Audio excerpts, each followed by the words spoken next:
ফারাক্কা ব্যারেজের ৪৮ নং গেটের সামনে ভয়াবহ আগুন। নিমেষের মধ্যে লরিতে আগুন লেগে যায়। উত্তর ও দক্ষিণবঙ্গের যোগসূত্রে যান চলাচল ব্যাহত। পুড়ে ছাই হলো 10 চাকার লরি। ঘটনাস্থলে পৌঁছে যায় দমকলের দুটি ইঞ্জিন।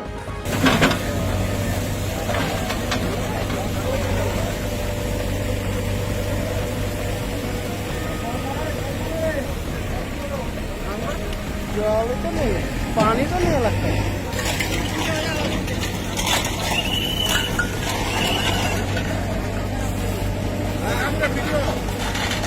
हाँ वीडियो चल रहा है।